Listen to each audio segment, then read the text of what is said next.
Hi there. Welcome back to Bush History. This is my final segment of my timeline review series in American history. And this segment is going to cover primarily the George W. Bush administration that went from 2001 to 2009. The Bush administration is difficult to look at in light of the fact that it's fairly recent in American history. This is 2013 that I'm making this video series. And it's difficult to look back at a presidency and really judge it in a really critical light when we're still so close to it, especially when we're into the next administration, and we're in the Obama administration right now. But nevertheless, the Bush administration has some incredibly notable events to discuss. And compared to the good times Bill Clinton administration, George Bush is going to have his hands full. Certainly he's going to start with the disputed election in 2000 that's going to ascend him to the presidency in January of 2001 without a mandate. People are going to be divided, the nation's going to be divided, and it's a question of, is this the guy we want leading the country? And he's going to start with his tax cuts, and the tax cuts are going to be welcome because there's going to be money coming back into people's hands and people's pockets to spend, and hopefully it will fuel the economy. But that pseudo-honeymoon doesn't last very long because 9 months later we hit September 11th, and boy does the world change for sure. So let's take a look at the events of the Bush administration. When George Bush becomes president in January of 2001, the poverty index is 11.25%. And one of the first things he does, he starts a series of tax cuts that historically will be known as the Bush tax cuts. And he drops the top tax rate from 39.6 to 35%.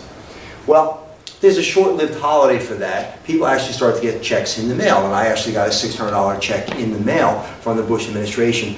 And there was a kickback to that because many people, myself included, thought that we should be paying down the debt as opposed to giving the money back to the taxpayers. So there was a movement to send checks back, and I was one of the people who sent my check back to the government because we just thought it was the wrong idea, and I wasn't alone in that. Anyway, so moving forward, 9/11 occurs, and we know that at 9/11 the world changed. There isn't much more we can say about it. Almost 3,000 people died when the World Trade Center in New York City and the Pentagon was attacked, and of course we have the plane crash in Pennsylvania. All four events, the two towers being two separate events, all four events at the hands of extremist terrorists, and the world changed completely. It was a beautiful Tuesday morning. I remember, like it was yesterday, I was teaching this class that morning, and we actually watched the second tower fall together. Very, very poignant. As I told you in a previous video, Washingtonville is a small village about an hour and a half north of Manhattan, and we have a significant population of firefighters and policemen that work in New York City. So it was a tragedy. It hit very close to home. So the world changed, and the world changed certainly in a good way. What we're going to have is we're going to have the war on terror. The Bush administration is going to announce the war on terror, and we're going to get them. A day later, George Bush is down on the pile of the World Trade Center, and he pretty much vows revenge. And the country stands behind him. We want revenge the way we want revenge after Pearl Harbor. So a series of events occur very quickly.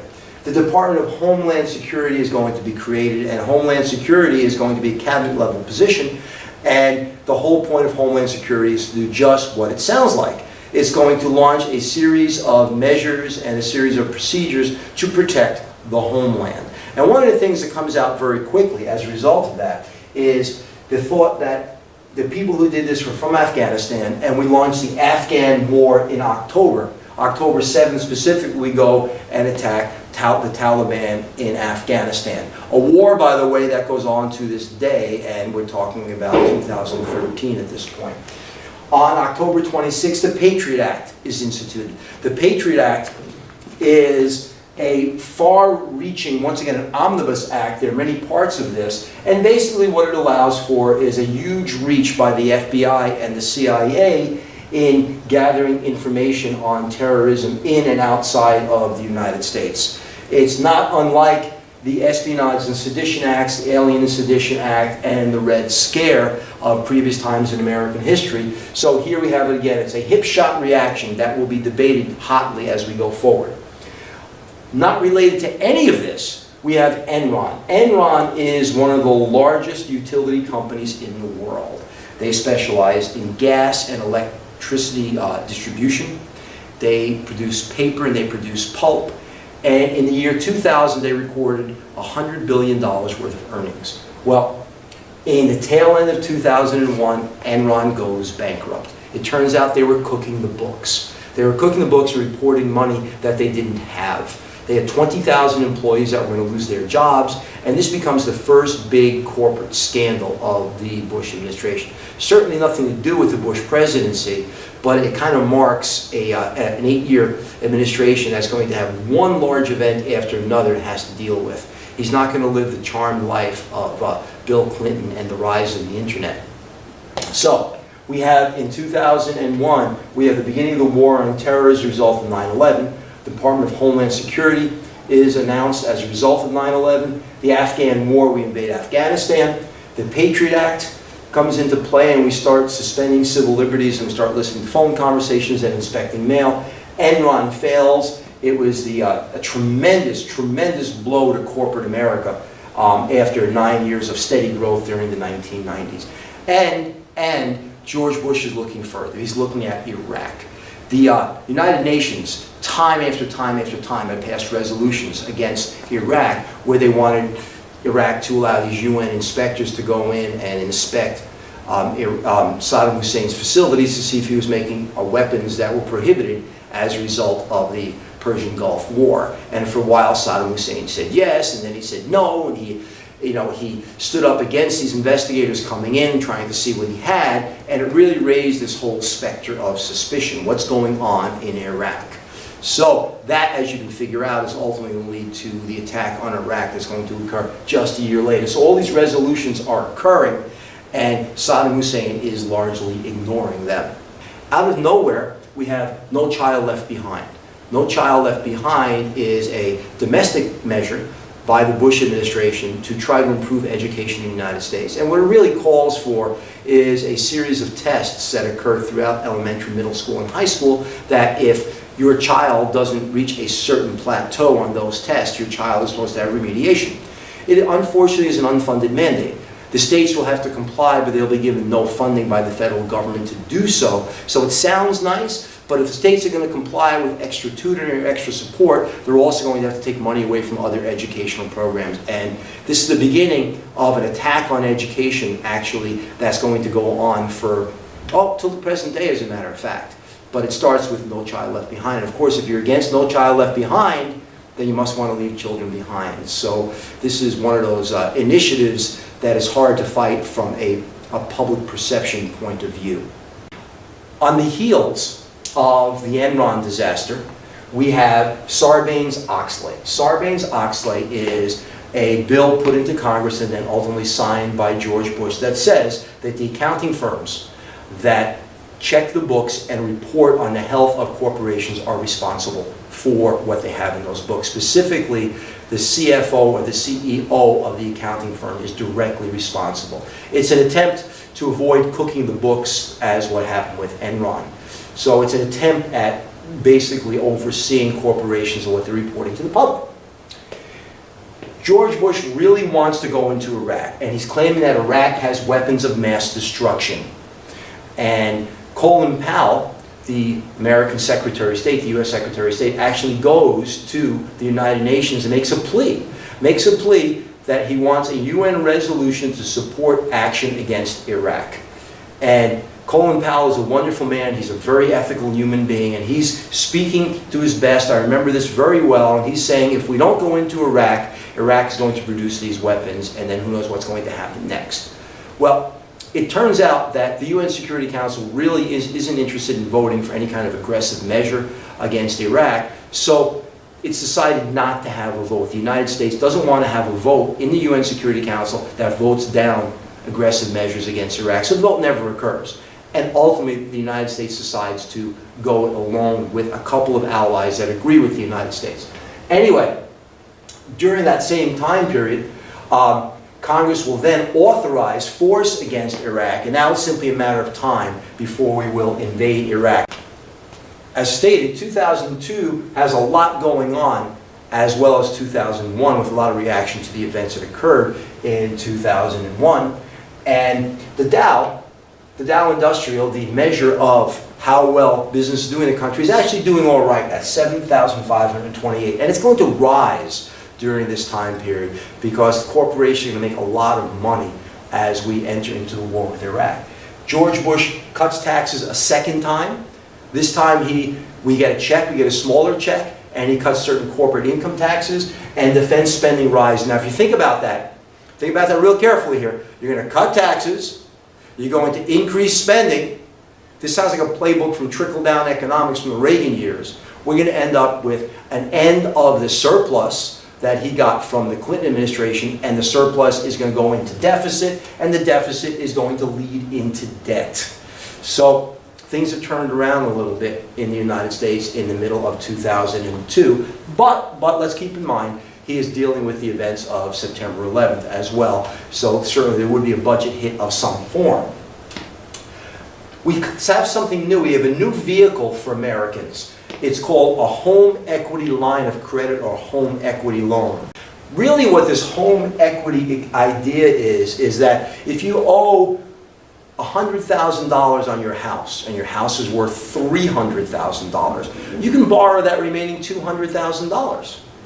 So you can end up owing 100% of your house's value. And there are commercials all over TV saying, take the equity out of your attic, take the equity out of your house and buy things. So people go on a spending spree with borrowed money based on the value of their house. The assumption is, and it's happened this way throughout the entire baby boom generation, is your house will continue to rise in value.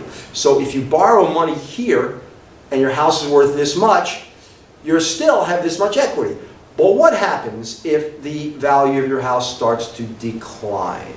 And that's going to happen later in the decade. But at this time, people are borrowing money in their house, and it's fueling a spending spree, and it's fueling an economy that appears to be doing very well. But the economy is doing very well on borrowed money. The government is borrowing money, and people are borrowing money. And once again, as we've learned time and time again, if you borrow it, you have to pay it back.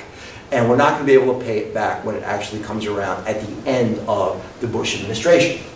So there's a prosperity gap that's going on because businesses are doing well based on income, but homeowners look like they're doing well based on borrowing. And as we go through this, you're going to see actually that the poverty level is going to rise when this catches up to itself later in the Bush administration. As I said, defense spending is rising. There's a company called Halliburton that Dick Cheney used to be a part of, and they're getting a lot of contracts to do with the Afghan and then the Iraq War. The Iraq War actually begins on March 20th, 2003, and this is when we actually invade Iraq. And strangely enough, basically 2 months later, on May 1st, George Bush gives this mission accomplished speech. He's on the deck of an aircraft carrier and he's saying that we've accomplished our mission in Iraq. And true enough, in the early days of Iraq, there were Iraqis in the street and they were screaming and they were shouting pro-American things. We pulled down the statue of Saddam Huessin and it looks like things are going very well. But it's not going to hold. It's going to change very quickly. On December 13th of 2003, Saddam Hussein is captured. He's actually living in a hole. They find him in a hole in a house in a village in Iraq. I don't remember the name of the village, but he's actually brought out, and we see him on TV coming out of this hole. And because he was actually much older than he actually looked, because he colored his hair, he's coming out. He's gray. He's kind of haggard. He's not looking like the spit and polish tough guy that he had portrayed to the world for so long. Tax cuts are continuing. More tax cuts are occurring for corporations in the United States, which simply means that less money is going to the federal government. We're fighting now 2 wars, Afghanistan and Iraq, and the debt is rising. But once again, this spending fury is occurring, and because the spending fury is occurring, the Dow hits 10,000. 10,000 is an incredibly high point for the Dow Jones Industrials, and it looks like, once again, we're able to fight these wars and still live a really good life. But it's all fake. It's like a modern-day Gilded Age, and we're not going to be able to hold up with this level of spending and this level of borrowing. As we move forward into 2004, we're finding that terrorism is actually spreading around the world. Sure, we're still recovering from the attacks of September 11th, and were involved in 2 wars. Now Spain is sucked into it. There's the Madrid subway bombing, and this is now a tragedy in Spain, so the world is waking up a little bit that the bad guys aren't just in the Middle East or attacking the United States. In a really stupid move by American military personnel, we have the Abu Ghraib prison scandal, and this is a prison in Iraq in which American soldiers have taken prisoners of war and basically humiliated them. They're walking them around like they're dogs on leashes. They have them dressed up in costumes. They have them built up in human pyramids, and they're taking pictures of these things. And this is just incredibly stupid. And they're posting these pictures on the internet, and the soldiers are showing their faces. So now what are we doing? We are humiliating a culture. This certainly isn't going to go well, and George Bush is fit to be tied. And yes, an investigation is launched and people are punished, but it just makes us look very bad in a portion of the world that we're trying to make things better in, because now we're as bad as the bad guys. On September 8th, 2004, it's announced that there are 1,000 dead U.S. soldiers as a result of the Iraq War. And I remember teaching at this time saying, what's going to happen when the amount of soldiers in Iraq that are dead, amount of American soldiers in Iraq that are dead, exceed the amount of people who died on September 11th? And we sent them there. If we sent them to Iraq and they die in Iraq, and let's add the ones in Afghanistan as well, and they die in Afghanistan, and these wars supposedly are related to terrorism. Remember, Afghanistan was specifically to get Osama bin Laden and to get the Taliban. Iraq was specifically to get weapons of mass destruction, not because of September 11th. That is, it's really crazy to try to fight 2 wars at the same time. Nevertheless, by the time we hit September 8th, 2004, there's 1,000 U.S. soldiers dead. And you gotta believe, I remember teaching this class at the time, you gotta believe the number's gonna rise. And when the number rises past the amount of people who died on September 11th, 2001, now who's the bad guy? Yes, 2001, September 11th, 2001, horrible event. Never can take that back. But if we're going to kill more of our own people trying to avenge that event, I think we need to take a serious look at our foreign policy. Moving forward, as a result of not finding the weapons of mass destruction in Iraq and having to plead the case at the United Nations about the weapons of mass destruction, we're going to have Colin Powell resigning. Now, an event occurs during this time called the Valerie Plame affair. And the Valerie Plame affair is a very interesting situation. Valerie Plame had been a CIA operative and basically a spy. And her husband, Joe Wilson, had been a former ambassador under Bill Clinton. And there was a debate that was going on in the CIA in the days leading up to the war in Iraq about uranium being sold and being sold from Africa into Iraq, and that uranium being turned into weapons of mass destruction. And Joe Wilson had gone to Africa to check into, Nigeria specifically was the country, to check into this, and concluded that that weapons sale never occurred, or that uranium sale never occurred. Reported that back to the CIA, but then for some reason or other it all got turned around, and it was reported that Iraq was indeed trying to buy this uranium. Well, Joe Wilson did not want to be the source for a lie, so Joe Wilson turned around and he reported the situation in the New York Times, that he had been the source and there was no uranium sale and the government was lying. So the government had lied about the weapons of mass destruction, and unfortunately Colin Powell had been part of the lie. Now, to make this a bigger story, what happens is Valerie Plame, Joe Wilson's wife, had been a CIA agent, partially involved in getting scientists out of Iraq who had been working on weapons of mass destruction earlier in their careers. Well, Scooter Libby, who had been one of Vice President Cheney's top advisors, found a way to divulge Valerie Plame to the public as a CIA agent. So Joe Wilson is Valerie Plame's husband. Joe Wilson speaks out that there are no weapons of mass destruction. In response, Scooter Libby, Dick Cheney's top advisor, turns around and outs Valerie Plame as a CIA agent. So now we all know that there are no weapons of mass destruction because the CIA agent herself is going to ultimately testify about this. Well, Colin Powell in the middle of this says, I don't want to be part of this any longer, and Colin Powell resigns. Many people believe he resigned because he believed he was lied to and then presented himself to the United Nations, and he looks like a liar. So he tries to resign and distance himself from the situation. So anyway, Powell resigns and we head into 2005. In 2005, YouTube, which allows me to do this, hits the streets, and now we have the ability to store videos on the internet.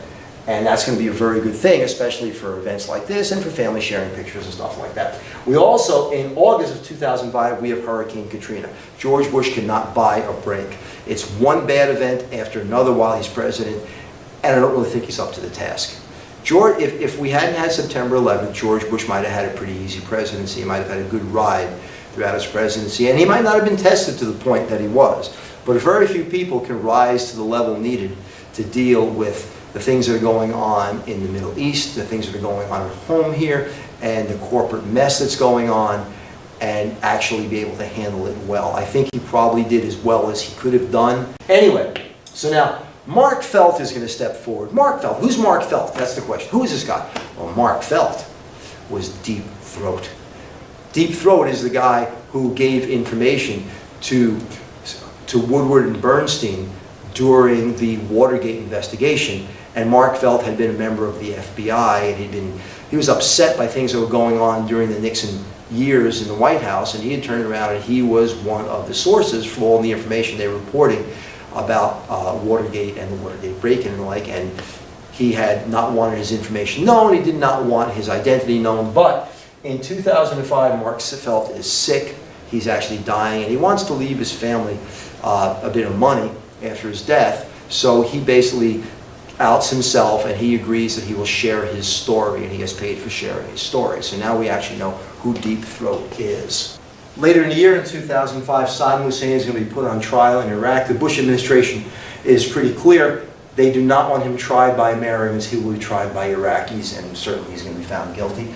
There are bombings in London on buses and in the subway system. They try and connect it to what happened in Spain. They try and connect it to 9/11. The whole idea is that these bad guys are everywhere, and there's a collective fear that occurs in this 10-year time period that have not been there before, and maybe we'll get past, maybe we won't with some time.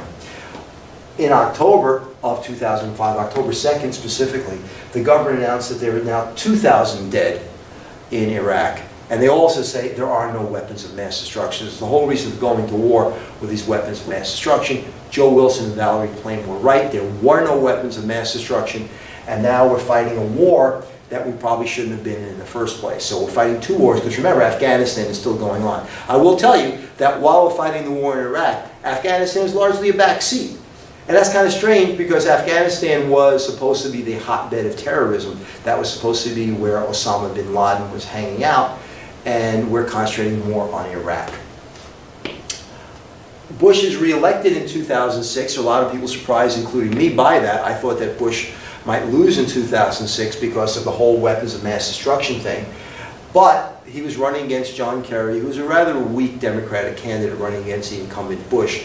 And we have a history of not liking to change presidents during some kind of crisis. So Bush might have gotten the nod on that. So now Bush is reelected in 2006. But his Secretary of Defense, Donald Rumsfeld, resigns, largely because of the way things are going in the Middle East. They're not going nearly as well as we wanted them to. Because remember, 3 months after the invasion, George Bush announces that the invasion of Iraq, that mission is accomplished. But now here we are 3 years later, and we're still in Iraq. And it's not getting any better.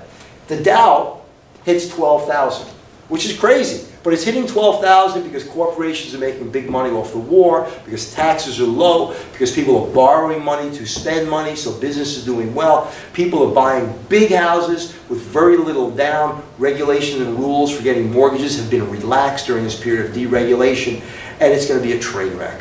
It's going to be an unbelievable train wreck in just about a year and a half. Poverty level has risen to 12.3%. So this is a strange thing. Kind of reminds me of the whole idea of progress and poverty, the idea that society is getting better, but if society is getting better, why is poverty continuing to increase? And it certainly is increasing. The gap is getting wider and wider. In 2007, we had a toy. We had a cool toy. the iPhone comes out, and people lining up because, wow, this is the best thing since the iPod, and Apple is the sweetheart of American companies. Apple can do no wrong, and now the iPhone is out there. In that same year, another cultural event, by the way, the final Harry Potter book comes out, and J.K. Rowling is marching all the way to the bank because these things have been so incredible with American youths. The Dow hits an all-time high of 14,164, and like going off a cliff, shortly after this, we get the subprime mortgage crisis. What that means is when you and I borrow money to buy a house, we have certain qualifications we have to reach based on income, based on how much money we're going to put down, based on how much we can afford to pay each month, and based on our credit history. Well, during the 2000 years, during the Bush administration, rules have been relaxed. You could make less money, you could have a poorer credit rating, you could put down less money, and you could qualify for a higher payment on a house. So people were buying houses. People were buying $300,000 houses and borrowing $300,000. So they were subprime borrowers. A person with a good income and a good credit rating was a prime borrower. A person who didn't have a good income and a good credit rating was a subprime borrower. But the thought was, houses keep getting more and more expensive each year. So if it's tough this year to purchase that house, next year your house will be worth more and you can refinance and take more money out. So let's just keep borrowing on our house, and our banks and our houses become ATMs. Well, in late 2007 going into 2008, some people start to be hit with higher mortgage payments based on what's called an adjustable rate mortgage. Early on in an adjustable rate mortgage, maybe the first 6 months, maybe the first year, the mortgage payments are very low. So you get into the house and you're walking around going, hey man, this is a great house. I can afford this house. A year later, the mortgage payment goes up. And now you can't afford that payment anymore. So what do? You start to default. People start to not pay their mortgages. First it starts a little bit like a pebble in a pond. But the more people who stop paying their mortgages, the less money the banks get back. And now it's going to become difficult for banks to operate because they're not going to have the funds they need. And same thing will be true for mortgage bankers. Mortgage bankers are not bankers the way you and I think of private banks that are controlled by the FDIC and the Federal Reserve. Mortgage bankers are private entities. And they've been lending money like it's the Wild West, and like that houses were always going to be worth more and more. Now they're going to be in trouble.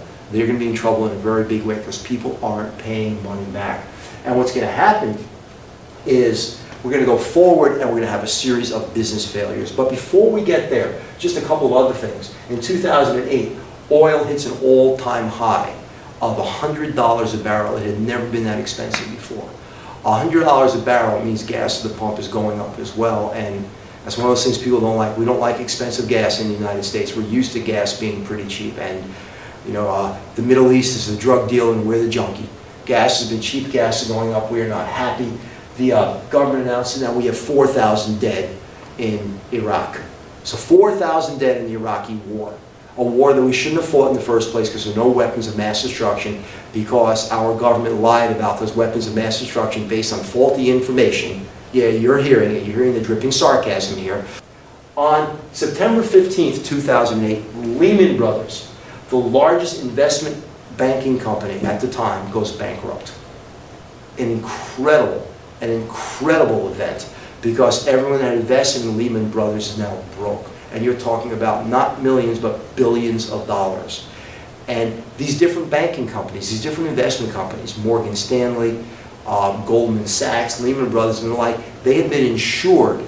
They had been insured by a company called AIG. AIG is a big insurance company. And they're insuring these mortgage companies because they think that real estate is always going to increase. Well, Lehman goes bankrupt, and AIG is holding the note. Basically, AIG is going to have to pay for Lehman Brothers going bankrupt. And the very next day, on September 16th, the Federal Reserve has to lend AIG $85 billion.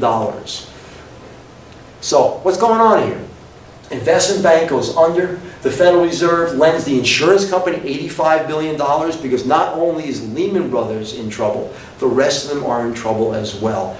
And AIG is going to prop them up. But where's AIG going to get the money? AIG is going to have to borrow from the Federal Reserve. So we now, as opposed to having these years of laissez-faire with no government involved in the economy whatsoever, the government's got to get involved to keep the economy from crashing. On September 25th, Washington Mutual fails. It's the largest bank failure in the history of the United States. Why does Washington Mutual fail? The same reason Lehman fails. It made bad loans to people who couldn't pay them. So inside of a month, 2 weeks actually, Lehman Brothers 915, AIG 916, 925, Washington Mutual fails. The Dow is in a free fall. And if the Dow is in a free fall, that means people's confidence in companies is falling through the floor. It's just falling apart. And good companies can't borrow money either. Companies like GE, Boeing, companies who aren't involved in any of this, they can't borrow money because no one will lend them money because they fear what happened with Lehman. Well, somehow we have to stop this. Now at the same time, remember, we have Barack Obama campaigning against John McCain. Well, John McCain, you know, things are not going well for old John McCain to begin with, and now he's going to represent a party of an administration whose failed economic policies are throwing the United States right down the toilet. So John McCain and Barack Obama suspend their campaign. They're both senators. They're going to go back to the Senate. They're going to see what they can do. And the Federal Reserve and the FDIC come up with something called a TARP plan, Troubled Assets Relief Program. And they're going to lend the leading investment banks in the United States $700 billion. That's a lot of money. That's a lot of money from a government who did not want to get involved in the business and functioning of private companies in the United States, and they do. It's called the TARP program. And of course, this is very anti-George Bush in terms of what he would like to do. Now he's doing it. So it's going to kill the election. Sarah Palin has already damaged John McCain's chance of becoming president, and TARP is going to kill it because the public is furious. We are bailing out companies, but we're not helping people who are losing their houses. And this is going to be how the Bush administration ends. It's going to end with a whimper. It's going to end with people saying, what happened? What happened to those Clinton years? Surely we can't blame the events of September 11th on George Bush. There's no doubt about it. What we can blame on the Bush administration is cutting taxes when we're fighting two wars. We needed to fund those wars somehow, which means the government is in incredible high deficit and debt by the time we reach the end of the administration, which means their hands are kind of tied behind their back when it comes to helping the economy. We can blame the Bush administration on rolling back regulations on investment banks and encouraging this investment of people who didn't have money to buy houses. We can blame that kinds of stuff. We can blame the Bush administration on this tone that everything's going to be fine, that you can fight a war and not really have to finance the war. And the Bush administration is going to come to an end. Now, on the upside, we don't know the impact of the two wars in the Middle East as we go forward. Afghanistan and Iraq could become bastions of democracy as we move forward. I have to tell you, a lot of people doubt that's going to occur. But it could happen that way. It could happen that way, and it could be that W. Bush was a visionary. I kind of doubt it, but it's still too close. As a history teacher and as a closet historian, I know you can't judge events right on top of them. You need to give it some time. Nevertheless, in November of 2008, Barack Obama will be elected President of the United States, become the first black president of the United States, which is not why he's elected, although he certainly does get a majority of the black vote. He's elected largely because people looked at John McCain, they looked at his first choice for vice president, who was Sarah Palin, who was a joke, and they took a look at the Bush administration and said, okay, John McCain might be a good guy, but his first decision was a bad one, that one being Sarah Palin. And if he's a Republican, anything like George Bush, this is not working for us. So now we're into the Obama administration. And the Obama administration is going to have to deal with all of the crap left over from the Bush administration. And in 2013, President Obama has now been president for 4 years. The economy is improving. It has not improved enough.